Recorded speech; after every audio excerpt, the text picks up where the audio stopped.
A continuación por CDNN Canal 23.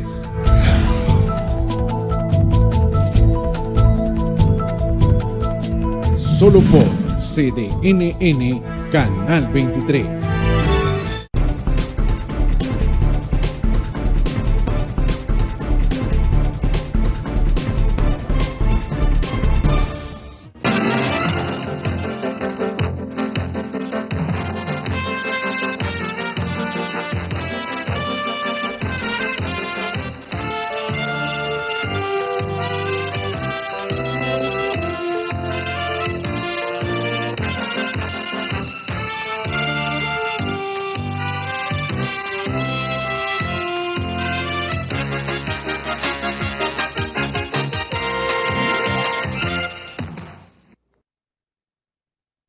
Muy buenas noches, amigos y amigas. Bienvenidos sean ustedes a un programa más de temas y debates. Hoy es martes 27 de agosto del año 2024. Esta noche vamos a estar hablando en la segunda parte del programa. Vamos a estar hablando un poco de lo que es la enfermedad del Alzheimer. Yo digo esto porque yo quise un poco variar los temas que por tradición, por necesidad y por obligación nosotros tenemos aquí el tema de debate, como son los temas políticos, los temas sociales y todo lo que esté sobre la palestra política, social, económica, cultural y lo que demanda, lo que es el diario vivir de Nicaragua y nosotros como nicaragüenses. Hoy vamos a estar hablando un poco de medicina, lo que es la enfermedad del Alzheimer, con el doctor Eddie Cepeda Cruz. Él es da atención clínica, es psicosocial de niños, adultos y por supuesto personas de la tercera edad. ¿Por qué yo decidí hablar un poco de esta enfermedad, de esta pandemia silenciosa, si se le puede decir así?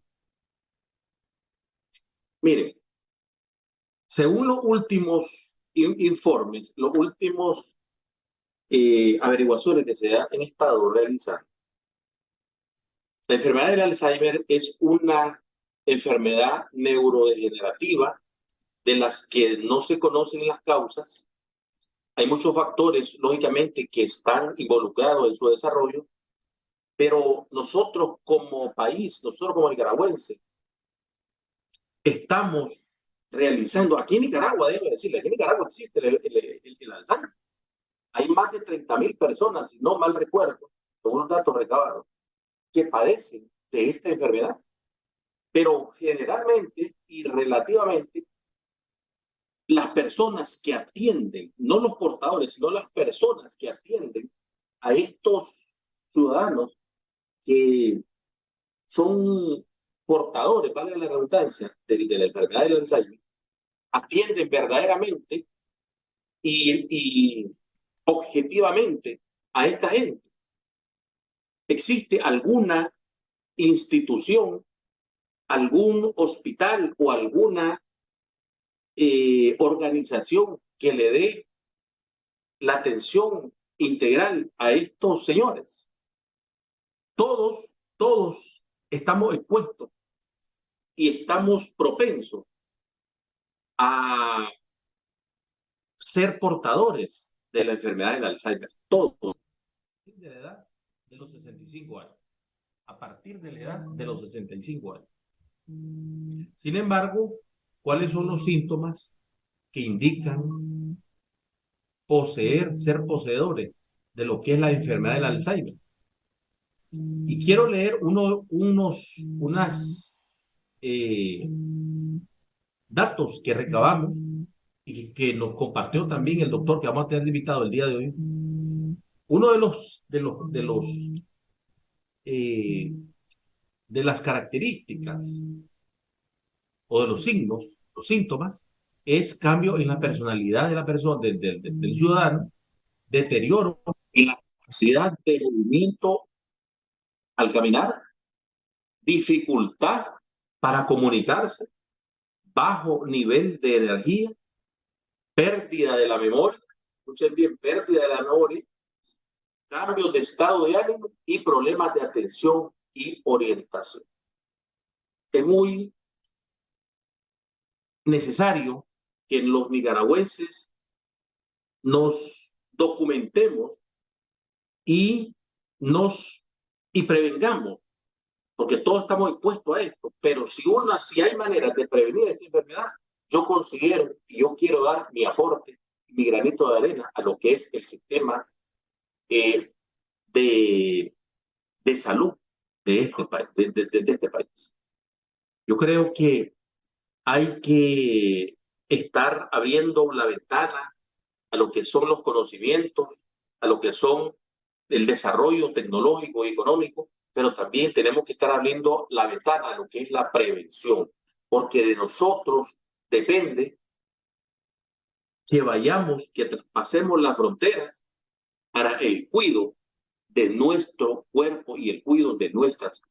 El gobierno está realizando muy bien y excelentemente su trabajo a través del MINSA, pero considero que hay más situaciones que ameriten tratar y averiguar sobre esta enfermedad que puede estar afectando a más de 30.000 nicaragüenses en este país. En breve momento yo voy a estar hablando de este tema con los invitados, el doctor Eddie Cepeda Cruz, quien es doctor en atención clínica, psicosocial, en niños, adultos y por supuesto a personas de la tercera edad. En este momento voy a estar hablando de este tema. El día de ayer, el presidente y comandante Daniel Ortega y la vicepresidenta Rosario Murillo participaron en lo que fue la 11ª cumbre extraordinaria de los jefes de Estado ALBA-TCP. El comandante Daniel, el presidente, junto a la vicepresidenta Rosario Murillo, participaron en esta cumbre. Fue una reunión donde estuvieron también representantes de lo que es la República Bolivariana de Venezuela, representante del presidente Nicolás Maduro. Déjeme decir que este encuentro fue vía digital, a través de una conferencia digital.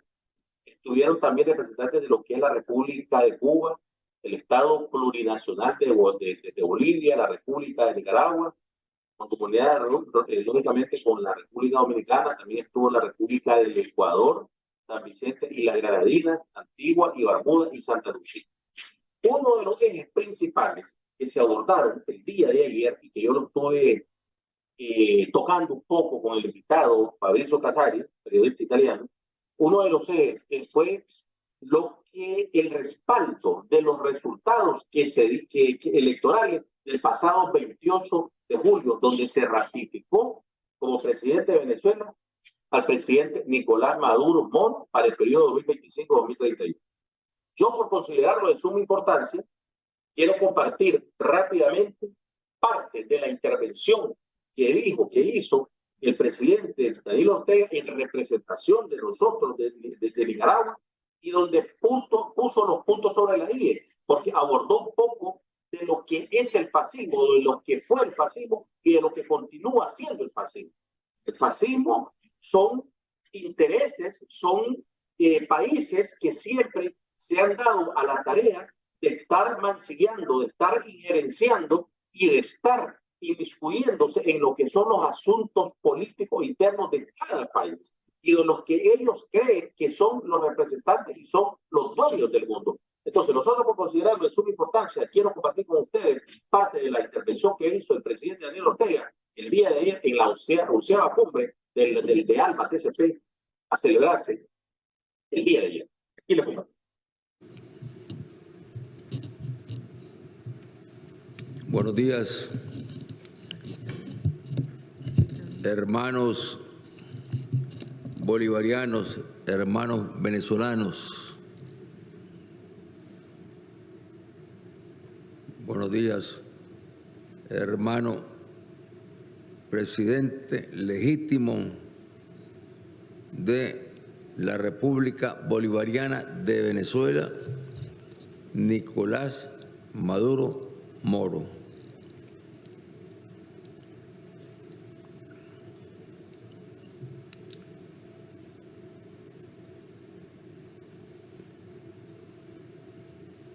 Sí, mucho hablamos en estos últimos tiempos que el fascismo está resurgiendo, se está fortaleciendo. Y me parece que el fascismo no es que se haya iniciado. El fascismo no se origina ni en Alemania, ni en Italia, ni en España. Sí, destacó porque fueron, digamos, los puntos donde el fascismo se desenmascaró.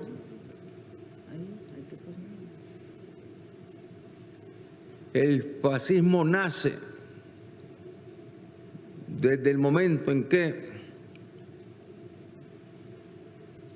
Darwin decía en El origen de las especies que las más fuertes eran las que iban a sobrevivir.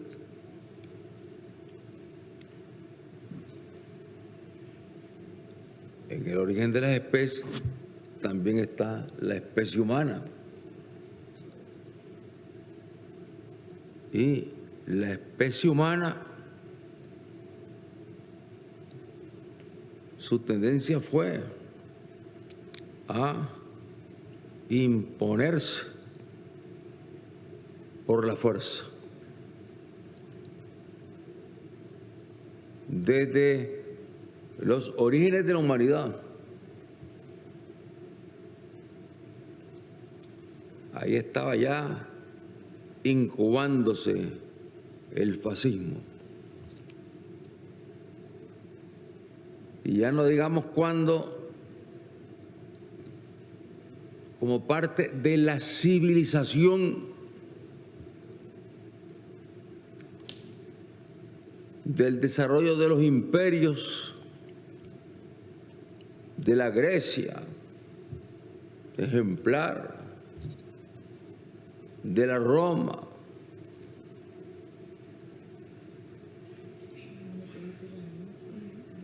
se fueron dando manifestaciones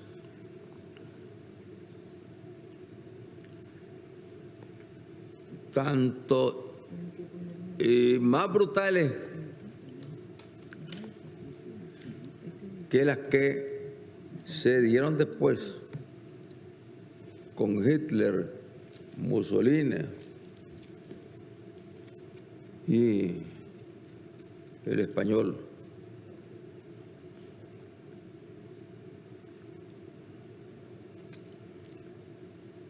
¿Qué cosa es la esclavitud?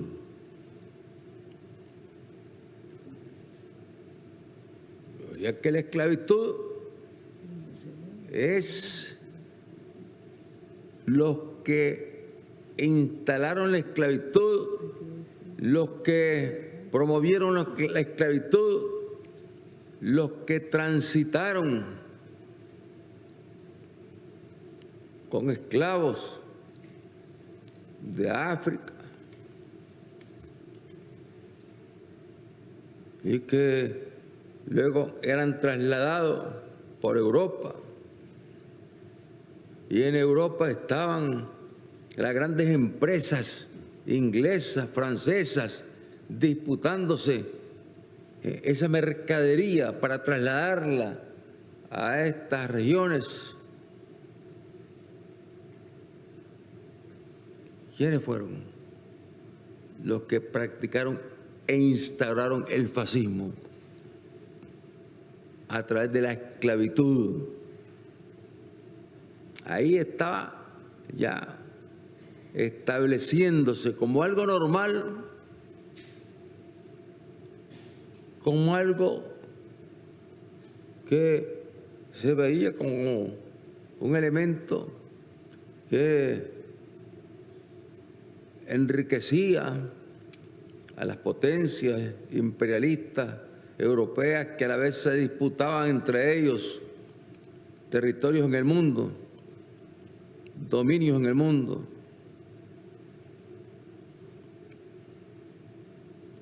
Ahí estaba ya el fascismo. Y lo que se llamó después el desarrollo de la libertad, de la democracia. Cuando se produjo la Gran Revolución Francesa, cuando se produjeron cambios en Europa.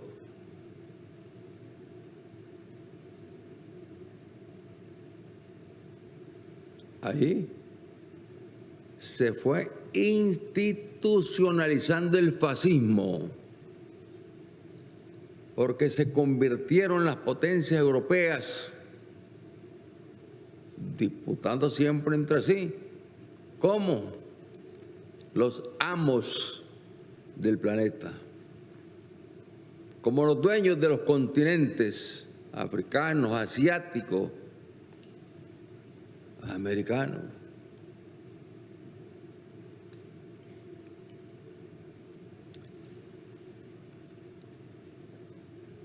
O sea, todo lo que llamamos fascismo, que fue el periodo donde un europeo, un partido democrático europeo, en las prácticas democráticas europeas, llevó a Hitler a la presidencia,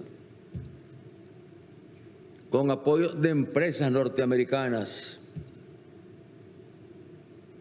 Y luego Mussolini, y luego el español Franco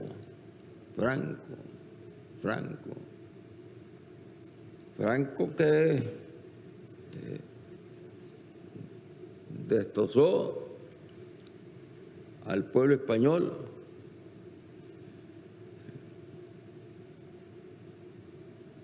Y Franco enlazado ¿con quién? Con otro imperio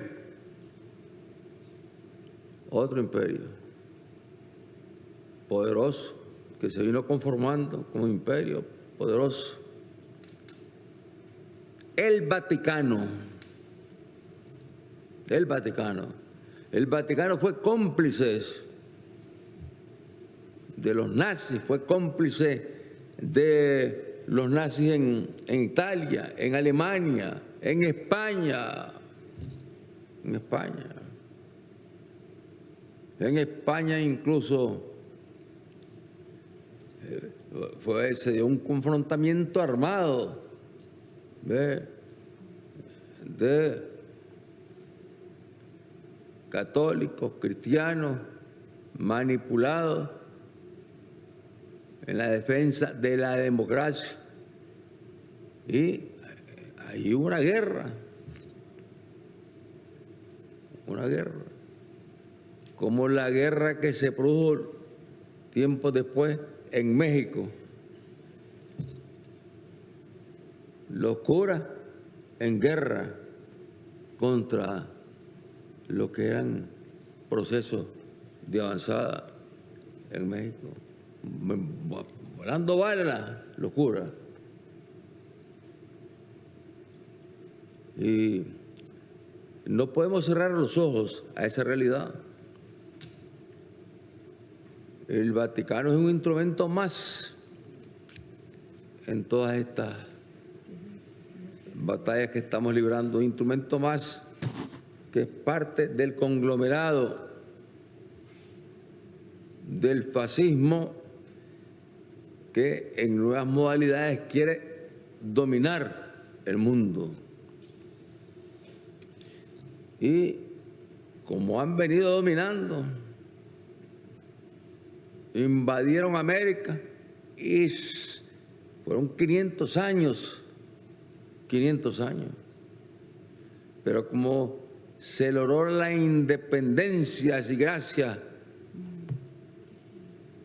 al heroísmo, al patriotismo, al coraje de Bolívar, y no solamente Bolívar, ya señalando a quienes iban a manchar de sangre todo nuestro pueblo, los Estados Unidos, y apelando por lo tanto a la unidad de nuestros pueblos, Bolívar.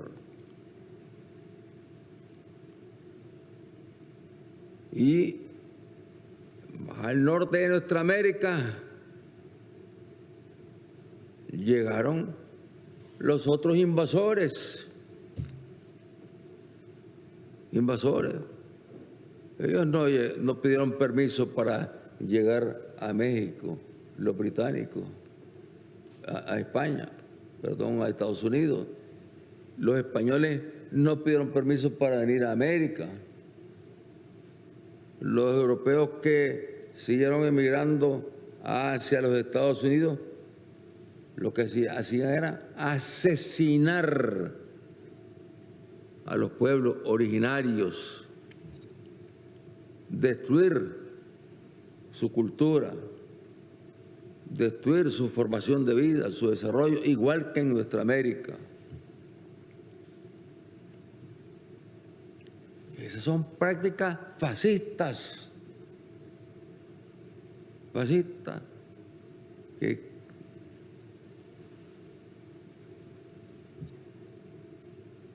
alentó, lógicamente, más a las potencias imperialistas, a las potencias que se iban emergiendo con más fuerza, las alentó más a buscar el dominio total del mundo, del planeta, en nombre de la democracia.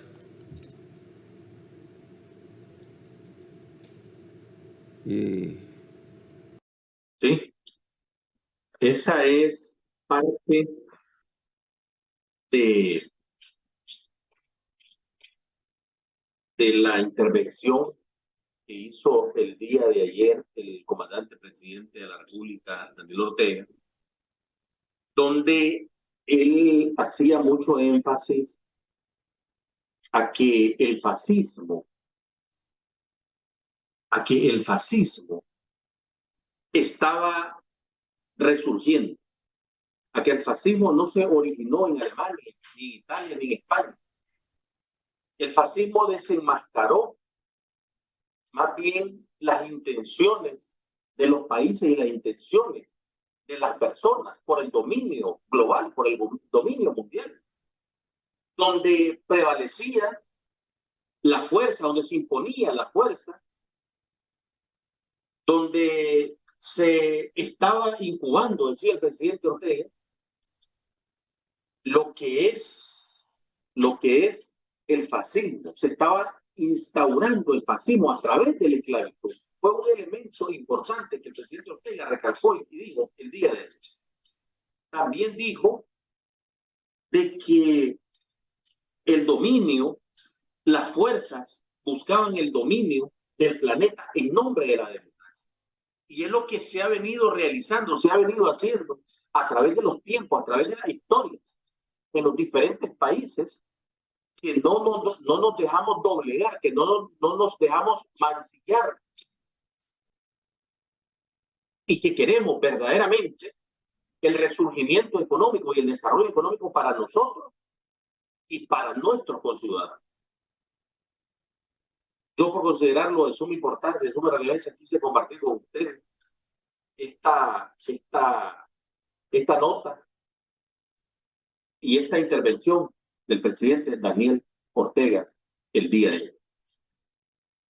Le recuerdo que en breves momentos vamos a estar conversando con el doctor Eddie Cepeda Cruz. Iván, a ver si me avisa, por favor, cuando ya lo tengamos en línea, para que empecemos y hablemos un poco de esta pandemia silenciosa, de esta enfermedad que ha venido a alterar a través de los tiempos, a través de la historia, la actitud, la forma de vida, no solamente del que contrae esta enfermedad, sino de la familia entera. Yo este programa lo quiero realizar y abordar de una manera responsable para que nosotros como nicaragüenses, nosotros como ciudadanos, como seres humanos, tengamos en la mente y tengamos, vamos a irnos directo, como te acabo de decir, tengamos en la mente y tengamos en la conciencia de que pudiéramos estar y ser parte de la enfermedad como lo es el Alzheimer. A todos nos llega, a todos nos estamos expuestos, pero de nosotros mismos depende, de los cuidados, de las atenciones, depende si somos sujetos para contraer este enfermedad. A mí, yo no quiero alarmar, no quiero dar eso, pero sí quiero concientizar. Yo siento que es mi deber, mi obligación como medio de comunicación, como comunicador, por supuesto, dar un aporte a lo que es el conocimiento y el sistema de salud que estamos viviendo, que estamos siendo protagonistas aquí en Nicaragua. Iván, no tenemos todavía a don Eddie en la línea. Iván Morales. Iván Morales, ¿me estás escuchando? No tenemos a don Eddie todavía, doctor. Todavía no. Ok. Y en breve momento, pues vamos a estar compartiendo cámaras, vamos a estar hablando. Buenas tardes. Y ya lo tenemos en línea. Buenas noches, doctor Eddie. ¿Me escucha? Sí, yo lo estoy escuchando, estimado Eliezer. Buenas tardes. Buenas noches, pero fíjense que no tiene activada su cámara. Le recuerdo que el doctor Eddie Cepeda Cruz brinda atención clínica psicosocial a niños, adultos y, por supuesto, a personas de la tercera edad.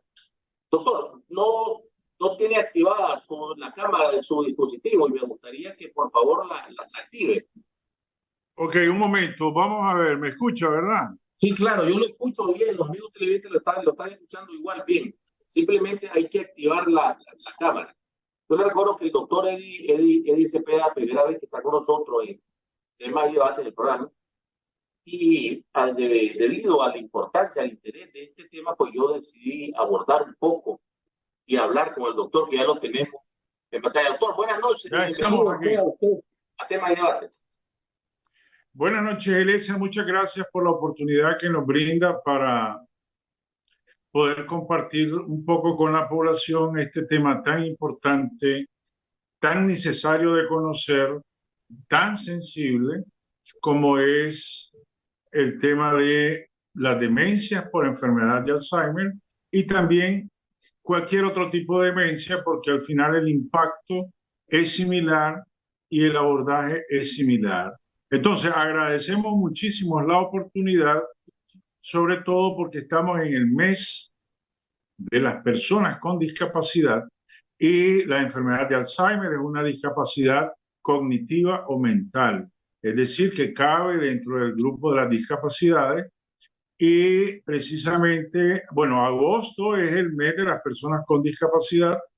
El 25 de agosto se define el Día Internacional de las Personas con Discapacidad y en el caso de Alzheimer, septiembre es el mes de las personas con Alzheimer y el 21 de septiembre es el Día Mundial que se dedica a estas personas a nivel mundial. Existimos 106 países que simultáneamente hacemos actividades en esa ocasión, dedicando, pues, en realzar ese día, dedicárselo a las familias, a los cuidadores y a las personas que padecen de la enfermedad de Alzheimer.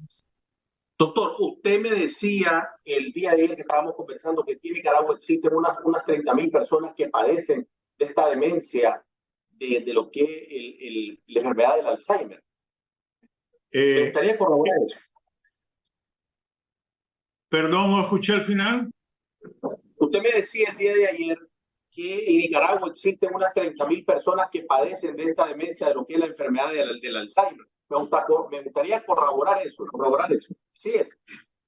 Así es. Bueno, en realidad nosotros nos basamos en estudios internacionales, en estadísticas e indicadores que realiza la Organización Mundial de la Salud, la Asociación Internacional de Alzheimer y estudios que hacen investigadores particulares. Teóricamente se dice, según lo que en medicina le llamamos evidencia, en otros ambientes del conocimiento le llaman continuum, también le llaman trazabilidad, etc. Se dice que la persona, los adultos mayores, es decir, los mayores de 60 años de edad, son las personas que más riesgo tienen de desarrollar la enfermedad. El factor de riesgo conocido actualmente para desarrollar la enfermedad es la edad. Sin embargo, como la ciencia cambia de un día para otro, ahora está en cuestionamiento si la edad realmente es el único factor de riesgo conocido. Hasta el momento manejamos que del total de la población adulta mayor, el 9% posiblemente presente lo que se llaman demencias o deterioros cognitivos mayores o severos.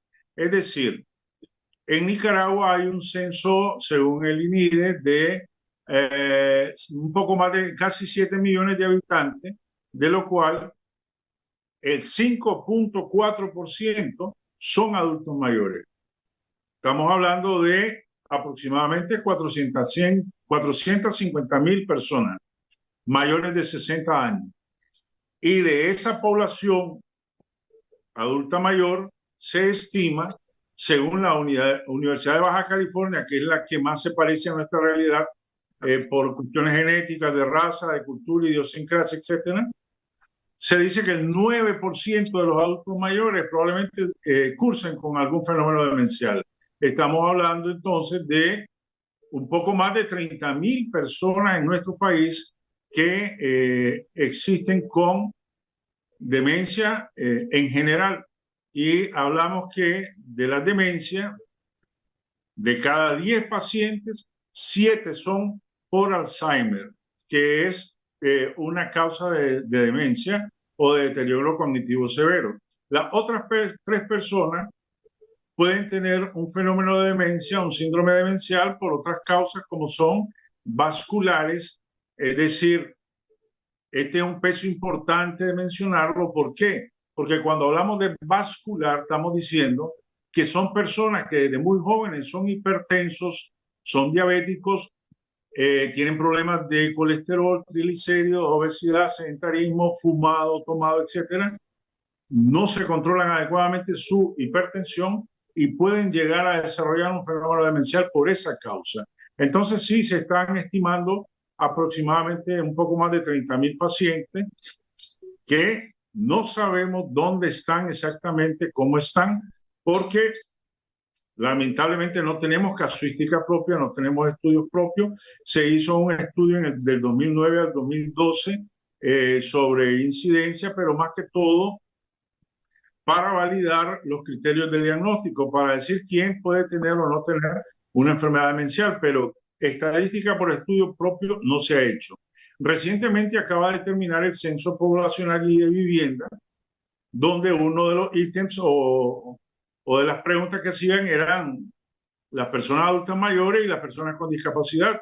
Quizás hubo oportunidad en ese entonces de conocer un poco más de cerca realmente cuántas personas adultas mayores con demencia tenemos. Pero bueno, eso fue algo que no se logró hacer porque, bueno, no se concibió. Sin embargo, sepamos algo. En toda familia que hay adultos mayores, de cada 2 adultos mayores de 85 años, uno tiene demencia y el otro se tiene que encargar de cuidarlo. Más o menos esas son las estadísticas someras por evidencia, que habría que verificarlas con estudios específicos. Doctor, hay algo que a mí me llama mucho la atención. ¿Qué otras enfermedades podrían provocar síntomas parecidos al Alzheimer? ¿Por qué le hago esta pregunta? Recordemos que una de las, ¿cómo le puede decir? De una de las características o una de los síntomas, si se le puede llamar así, a las personas que padecen de Alzheimer, es cambio en la personalidad y también pérdida de la memoria. Ese es uno de ellos. ¿Por qué yo les pregunto esto? Porque hay personas que lo están viendo. Yo al principio del programa yo dije que este es un programa para concientizar, para que tomemos conciencia y maximicemos, dinamicemos lo que son, porque todos estamos expuestos. Yo tengo 50 años, voy a llegar a 60, si yo quiera, 65 años. Entonces, esto depende, no sé si depende, porque yo lo dije, del cuidado, de la manera de tratarlo, de la manera que lo atendamos. Sin embargo, ¿cuáles otra enfermedad más bien podría provocar estos mismos síntomas para que la persona no se alarme, ¿verdad? Al escuchar este programa. Perfecto, cómo no, está bien. Creo que es válida la pregunta porque así logramos controlar y no generar estrés en la población. No todo olvido significa demencia. Cualquier persona, independientemente de la edad, jóvenes, adolescentes, adultos o adultos mayores, en determinado momento pueden estar olvidando algunas cosas, donde dejaron la llave, donde dejaron el lapicero, etc. Y eso no quiere decir que es demencia. Dentro de la vida del día a día que vivimos, por las mismas situaciones económicas, laborales, etc., es muy frecuente que estemos sometidos al estrés. ¿Qué es estrés? Tensión, preocupación, lo que comúnmente la población le dice nervio, estoy nervioso. Ok. Eso nos puede generar que en determinado momento nos desorientemos, olvidemos alguna cosa, que teníamos que hacer una actividad, que teníamos que pagar una cosa, que cualquier actividad se nos puede ir por alto porque estamos sometidos a mucho estrés. Eso no es demencia. Hay situaciones agudas, ocasionales, que pueden generar alguna alteración, no solo de la memoria, sino también del comportamiento, de la conducta, del estado anímico, que a veces nos podemos ponchar, estar decaídos, o podemos estar muy eufóricos, creyendo entonces que podemos tener una sintomatología de la que le llaman psicótica, ¿no? Amaneció mal, está acelerado, etcétera. Hay muchas circunstancias y de eso depende los estímulos del entorno, ¿verdad? Cómo estemos nosotros en determinada situación. Eso no quiere decir que cuando hay alteraciones es que estamos teniendo una enfermedad de este tipo. Hay enfermedades o hay situaciones que pueden generar síntomas muy similares a un cuadro demencial. Fijémonos bien. Por ejemplo, una persona adulta mayor, los adultos mayores son muy sensibles y muy vulnerables en su biología. Una persona que no está comiendo bien, que no está tomando mucho líquido, por ejemplo, en estos periodos de calor, que se deshidrata, que por ejemplo, que porque es hipertenso le exigen, le quitan la sal completamente y entonces hacen episodios de bajones de sal que le llaman o hiponatremia. O el ácido úrico se subió, o el azúcar se subió, o la presión se subió. Cualquiera de estas situaciones pueden generar en algún momento situaciones o síntomas confusos en la persona, pero son desorientaciones rápidas, transitorias, y no son constantes ni permanentes. Y son normales. Y son normales. Bueno, en medicina hay un concepto que dice que lo que no es normal no quiere decir que sea anormal, sino necesariamente que es una alteración transitoria. Pero entonces no podemos decir que esta persona tiene una enfermedad. Cuando sospechamos que sí hay un fenómeno demencial, porque es una persona mayor, se desorienta mucho, se cae mucho, repite mucho, tiene cambios de carácter frecuente, olvida las cosas con mucha repetitividad, o tienen esa conducta repetitiva de decir, por ejemplo, dame agua, le acaban de dar agua y a los 30 minutos dame agua, puede ser que a lo mejor sea un diabético que está con mucha sed, Pero si no es diabético y está con conductas repetitivas en ese sentido, nos llama la atención. O por ejemplo decir, ya vino fulano y tal vez fulano ya llegó y vuelven a repetir, ya vino fulano. Esa repetitividad nos llama la atención en esas edades. Ok, tenemos que descartar qué otras situaciones pueden generar estos cambios conductuales de comportamiento, de memoria. Y lo más sencillo es lo que nosotros en medicina llamamos los diagnósticos diferenciales, es decir, tenemos que ir descartando algunas cosas para ver si no es eso lo que nos está generando un problema. Entonces, por ejemplo, las personas que tienen deficiencias de vitamina B12, o sea, que no los vegetarianos, los que han sido sometidos a cirugía bariátrica para bajar de peso, que ese peso lo van a recuperar el mes siguiente porque van a seguir comiendo como bárbaros y no van a hacer ejercicio. Entonces, me gustaría un pequeño paréntesis. Los vegetarianos tienen posibilidades de contraer esta enfermedad. Ok, vamos a explicar esa parte. El vegetariano no consume vitamina B12 porque no consume carne. Sí. Igualmente, por ejemplo, la persona que se somete a una cirugía bariátrica, el trozo que le corten de intestino, donde le llaman donde termina el estómago y empieza el intestino delgado, hay una porción que se llama píloro, que es donde está el famoso Helicobacter pylori, que ya todos lo conocemos. Entonces, esa parte se la cortan. ¿Por qué? Porque es la parte de mayor absorción. Y ahí está precisamente una zona que se llama factor intrínseco, que es donde se absorbe la vitamina B12. Entonces, al cortar esa porción, esa persona queda con deficiencia de absorción de B12. Entonces, por eso es que a los que le hacen cirugía bariátrica, le cortan trozos, le dejan permanentemente la B12. ¿Y qué pasa con el vegetariano o con el vegano que no consume vitamina B12, no consume carne? Entonces va teniendo deficiencia. En un primer momento presentan un tipo de anemia que se llama megaloblástica por deficiencia de vitamina B12, pero con el tiempo, acumulando el cansancio, la fatiga de su cerebro, etcétera, tienen más probabilidades de desarrollar un fenómeno demencial por deficiencia de vitamina B12. Entonces, ahí es donde viene lo que estábamos diciendo, que hay que descartar otras causas. Si yo ya sé que esta persona tiene fenómenos demenciales, yo tengo que ver si tiene deficiencia de vitamina B12, si tiene deficiencia de vitamina D, la famosa vitamina D que estamos insistiendo, hay que asolearse media horita diario en la mañana, a la hora temprano, para producir vitamina D, porque también la deficiencia de vitamina D no solo es el raquitismo, sino el problema demencial. Un problema de alteración, por ejemplo, de la tiroides, cuando tenemos esos pacientes con alteraciones de tiroides, pueden presentar sintomatología similar. Pero ¿qué pasa en esos casos?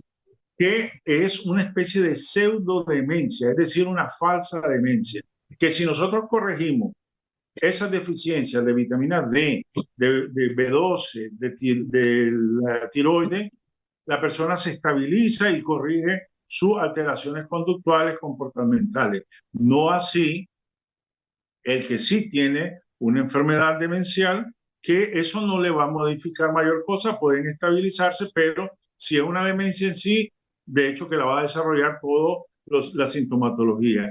Pero entonces sí hay que descartar muchas cosas antes de decirle a alguien, tenés un fenómeno demencial.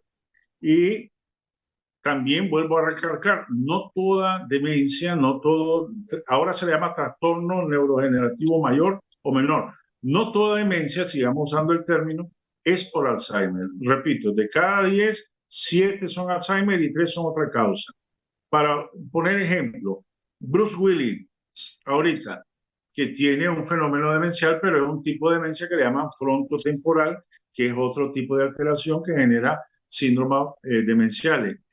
Hay otros como, por ejemplo, el señor Robin Williams, el artista cómico, murió por otro tipo de demencia, que la tendencia era de suicidio, que esa es la característica de la que estuvo el señor Robin Williams. Entonces, son diferentes tipos de demencia que el neurólogo y el psiquiatra tienen que definir, incluyendo al neuropsicólogo, para definir cuál de los síndromes demenciales es el que puede estar afectando y cómo manejarlo. Repito, Estas son enfermedades que no tienen cura, solo se controlan, se mejora calidad de vida.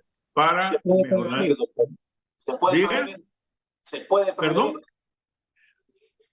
Bueno, en cuanto a prevención, de hecho que la enfermedad de Alzheimer como tal no se puede prevenir. Hasta el momento no se conoce prevención.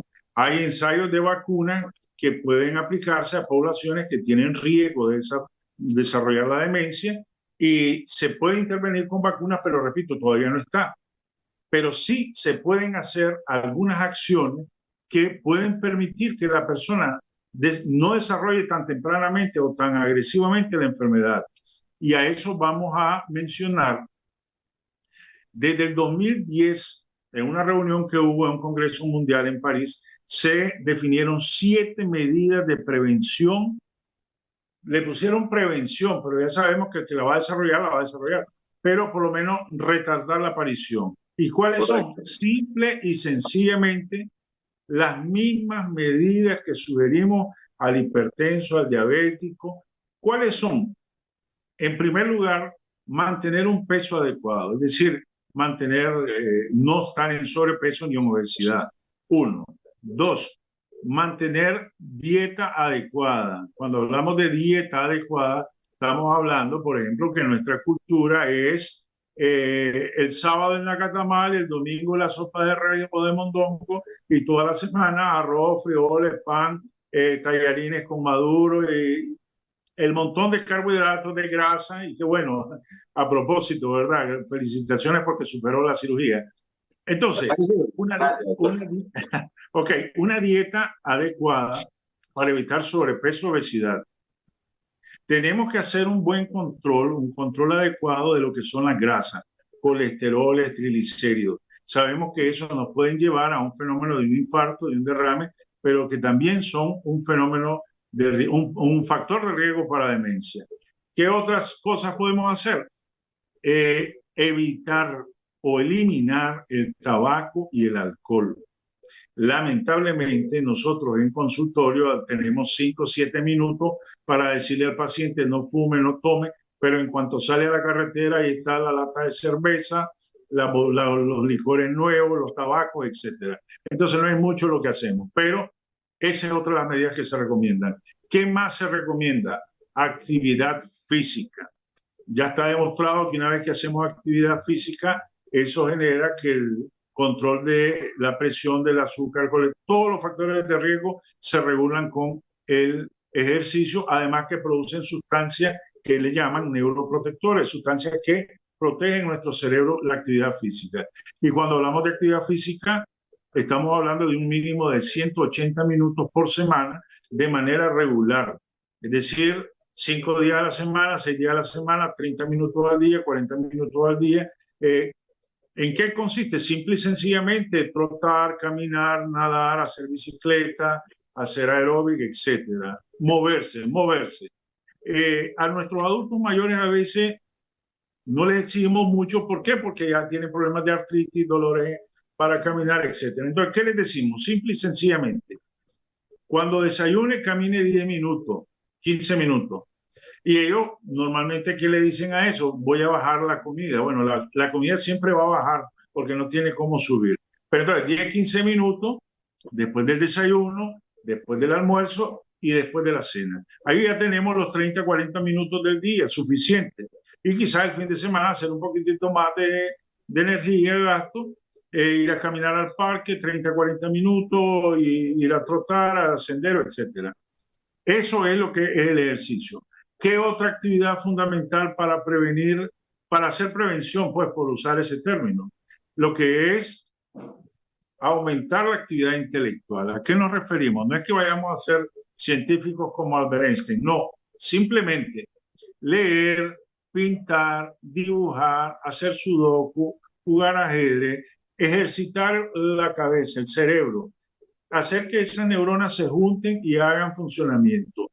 Hay un concepto nuevo en neurología. Antes se decía que una vez que le daba un derrame a alguien, pues hasta ahí llegaba, ya se quemaba esa parte del cerebro. ya no es tan así el concepto porque se está sabiendo que hay un nuevo concepto que se llama neuroplasticidad o reserva cognitiva. ¿Qué significa? Que en la medida que nosotros usemos más el cerebro, haciendo las actividades que hemos dicho, en esa medida generamos más uniones de neuronas y hacemos que trabaje mejor el cerebro y nos protege. Un ejemplo tan sencillo, vamos a hacer uso como el caso de la ampliación de la pista, ¿no? Que sí. Antes de la ampliación eran 2 carriles, uno para allá y otro para acá. Había un accidente, se atrascaba el tráfico y era 1 o 2, 3 horas que llegara el tráfico, etc. Ahora, cuando vamos a tener 8 carriles, no importa que un carril esté ocupado porque van a haber 6, 7 carriles que nos van a permitir avanzar. Ese es el concepto de neuroplasticidad. Y cuando hablamos de reserva cognitiva, ¿qué significa? Que en la medida que más actividad intelectual tenemos, más leemos, más estudiamos, aprendemos un idioma, etcétera, en esa medida vamos llenando el cerebro de más capacidad, de más conocimiento. Entonces, eso es una reserva que cuando tenemos algún riesgo que se nos dañe el cerebro por cualquier razón, esa reserva nos va a garantizar que no nos vaya a generar un fenómeno demencial. Es como, por ejemplo, si usted gana 5.000 córdobas y gasta 3.000 y ahorra 2.000, cualquier eventualidad la va a enfrentar en el futuro, una cirugía, etc. Entonces, eso mismo es lo que le llaman la reserva cognitiva. Hay que estudiar, hay que leer, hay que escuchar música, hay que interactuar socialmente, hay que meditar. ¿Para qué? Para que ese cerebro acumule información, genere esas redes de protección y se comunique una neurona con la otra, porque ahora antes se decían teníamos 100 millones de neuronas. Ahora yo no sé a quién le pagaron por contarlas, pero dicen que hay 86 millones de neuronas. Entonces, tenemos una cantidad de material en el cerebro que podemos hacer uso de ella, pero en la medida que aumentamos la reserva cognitiva. Y eso funciona como ¿qué? Como una caja negra de un avión, por ejemplo, que ya sabemos que cuando se cae un avión y quieren saber las causas del siniestro, buscan la caja negra, que en realidad no es negra, es anaranjada, y ahí se miran las últimas conversaciones de los pilotos y se encuentra la causa. Entonces, nuestro cerebro es nuestra caja negra. Y eso es parte de alguna de las cosas de las terapias que quizá más adelante me pregunten, y es hacer uso de esa caja negra para rebobinar y recuperar alguna información que podemos tener ahí guardada. Doctor, nos quedan 5 minutos del programa. Qué rápido ha pasado el tiempo. Bien, pero usted me dijo que era 1 hora. Sobre eso le digo, ya nos quedan 5 minutos y por ahora mire qué rápido ha pasado. Ok. Le quiero hacer 3 preguntas para que en esos 5 minutos, o 2 minutos me acaba de informar. ¿Qué hacer cuando tenemos un familiar afectado? ¿Dónde acudir? ¿Y cómo se trata a una persona con esta demencia? 2, ¿verdad? 2 preguntas son. Sí, es correcto. ¿Qué hacer cuando tenemos un familiar y dónde acudir? ¿Y cómo se trata a una persona con demencia? Ok. Cuando tenemos la sospecha que nuestro familiar o nuestro amigo, quien sea, está teniendo manifestaciones de una posible demencia, con los síntomas que ya mencionamos, entonces, afortunadamente, por decirlo así, a nivel nacional, en todos los centros, en los CILAIS o en los centros de salud, existen lo que se llaman las unidades de salud mental. Estoy hablando para la población de bajos recursos en este momento. Correcto. Entonces, en todas las unidades de salud hay un programa que se llama salud mental. Ese programa lo integra un psiquiatra, un psicólogo, un trabajador social.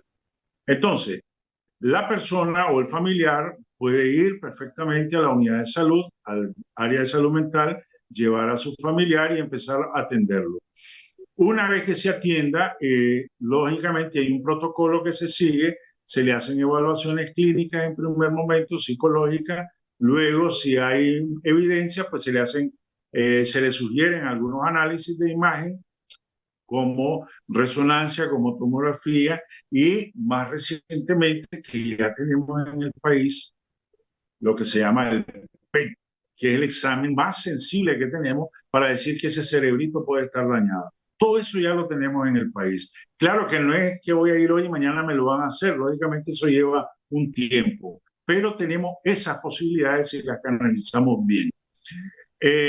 también entra en juego el neurólogo, que es el dueño del cerebro y es el que va a decir, bueno, esta persona tiene, no tiene o tiene riesgo. Entonces, ese es el protocolo en un primer momento.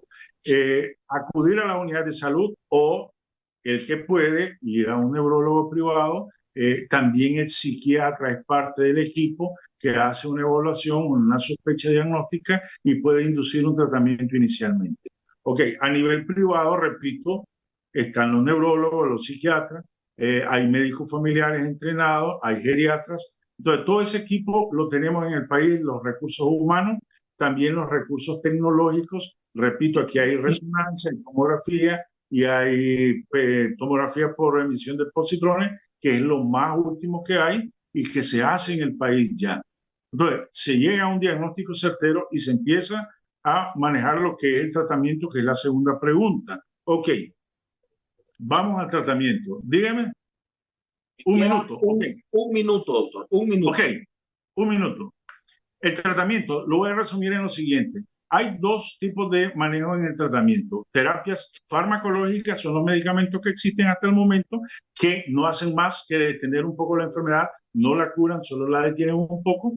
Son carísimos y muy pocas personas tienen acceso a ellos. Incluso en el MINSA, en el Ministerio de Salud, no existe en la lista esencial y en el Instituto de Seguridad Social sí se puede hacer la gestión. A nivel privado sí existe todo eso. Lo que existe en el mundo en fármaco existe en este país. Nada más que, repito, los costos son carísimos. Estamos hablando, esta enfermedad cuesta aproximadamente $174,000 al año si se hace un manejo adecuado. Eso en cuanto a fármacos. Y la otra parte, que es la terapia no farmacológica, nos referimos a terapias que se hablan como la rehabilitación basada en la comunidad. Son terapias que son de bajo costo, accesibles y que con un programa adecuado se podrían desarrollar, pero que hasta el momento no se hacen, lamentablemente. Ahí entran los psicólogos, los neuropsicólogos, los fisioterapistas, y es lo que podemos hacer en este momento y tiene tanto efecto, tanto beneficio como la terapia farmacológica, que hace falta mucho hacer este punto. Doctor Eddy Cepeda Cruz, gracias por haber estado con nosotros aquí en Temas Diversos. Espero que no sea la primera y que no sea la última entrevista, porque la realidad es que su aporte a lo que es el sistema de salud nacional es muy importante y sobre todo muy preponderante para los tiempos y para la adquisición de la salud de la mente de nosotros como nicaragüenses. Gracias, doctor, por haber estado con nosotros aquí en Temas Diversos. Gracias a usted. Cuídense. Saludos. Gracias, doctor. Gracias por su sintonía. Volvemos, si solo me permite, el próximo lunes con un programa similar. Que Dios los bendiga a todos y hasta la próxima semana.